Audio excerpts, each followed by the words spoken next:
Bom, você viu que abriu o Visão CNN falando sobre o embargo da China à carne bovina, que já dura mais de 2 meses, carne brasileira, né, que não pode entrar no país.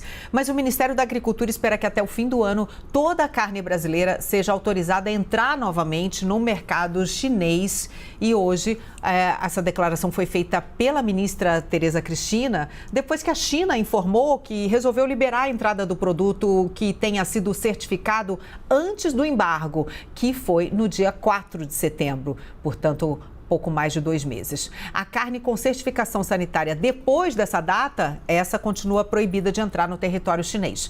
E com a decisão de hoje, alguns carregamentos que foram exportados e que estão parados em portos vão poder entrar no país.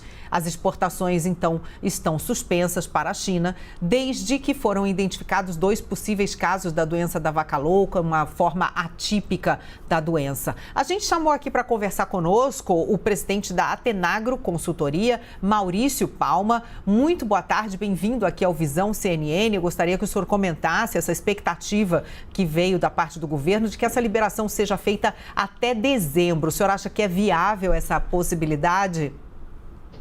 Boa tarde, Carla. Sim, eu acredito que seja viável, acredito até que a gente consiga antecipar, porque a China precisa de proteína, né?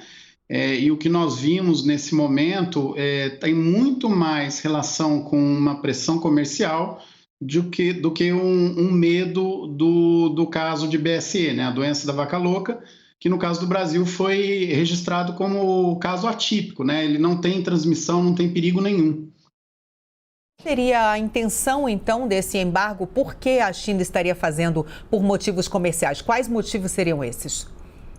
A carne brasileira subiu muito de preço, né? Na verdade, toda a proteína do mundo subiu. O Brasil é o país que tem mais condições de responder a uma demanda crescente.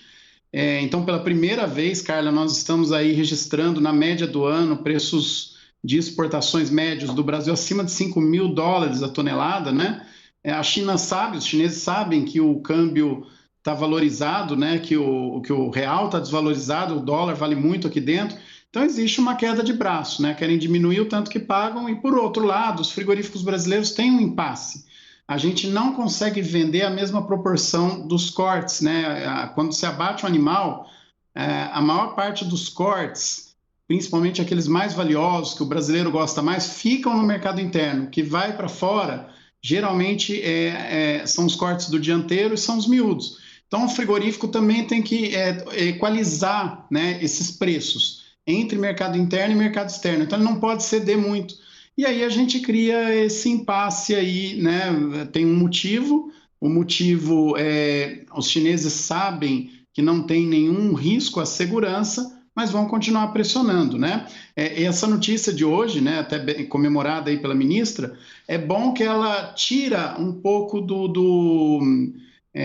desse estoque que estava já embarcado do Brasil. Então, os frigoríficos agora conseguindo dar vazão a essa carne, eles conseguem se organizar para vender para outros mercados, até mesmo para já recuperar o mercado chinês logo ali na frente.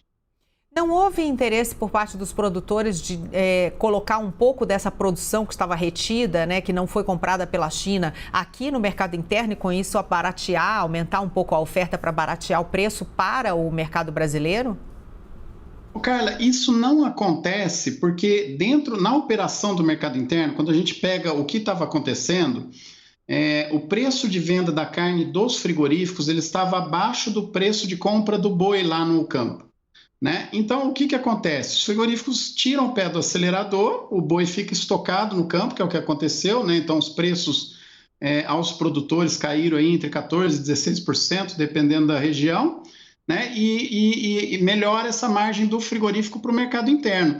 Agora, é interessante que a gente lembrar, Carla, que para chegar na gôndola, a gente ainda tem a comercialização entre o frigorífico e o varejo. E nesse ponto ainda tem muita gordura para ser queimado, né? Então, a hora que a carne sai desossada, embaladinha de um frigorífico, até ela chegar na gôndola, quer dizer, uma operação simplesmente de logística, a gente tem um aumento aí de 70% no preço. Eu também tenho outra questão. A China, ela colocou esse embargo, mas eu acredito que ninguém acreditava que ele fosse durar tanto tempo, né? E aí a opção de suspender o abate, ela pode ser mantida por quanto tempo, já que há uma época certa para o abate? Mas a época certa, ela está na mão do produtor, né, Carla? Então, quando o frigorífico reduz, ele joga o problema para o produtor. Então, o produtor, nesse momento, principalmente num ano de muita seca, né, geada, um ano complicadíssimo aí do ponto de vista climático, ele teve que manter esse gado levando nutrição, né, levando alimentos para o gado. Geralmente é confinamento, semi-confinamento, outras estratégias. Então, o momento que a gente tem o maior custo de produção na pecuária é agora, né? O frigorífico não compra, então ele não se compromete a pagar esse boi, o boi fica no campo e o produtor tem que dar um jeito nele. De fato, você tem razão, a gente não esperava um tempo tão grande, mas também, Carla, nos últimos dias a reação, né, a volta dos frigoríficos comprando, ela está sendo muito mais intensa do que o que a gente esperava.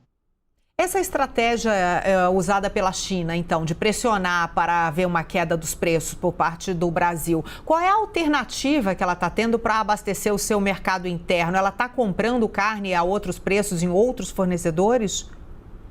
Eu acho que é muito mais manejo e administração de estoque, né? Então a gente sabe que a China andou tendo aí uma relação um pouquinho mais próxima com a Argentina, que tinha embargado as próprias exportações, né? Então acumulou um pouco. A China também está respondendo à recuperação do rebanho suíno com maior velocidade. Então acredito que eles organizaram um pouquinho o estoque para pressionar. E a China sempre faz muito bem isso, né, cara? Eles não têm fôlego para aguentar isso por muito tempo, né? Então a gente acredita aí numa recuperação, numa retomada o mais cedo possível, né? Eu até acredito que durante aí mês de dezembro, antes da gente chegar no final, a gente já esteja negociando de forma mais consistente, retomando aí grande parte dos volumes que eram embarcados para lá. Eu agradeço a sua entrevista, então, muitos esclarecimentos aqui para nós, para a audiência do nosso Visão CNN, Maurício Palma, diretor da Atenagro. Muito obrigada, uma ótima tarde. Uma ótima tarde, eu que agradeço.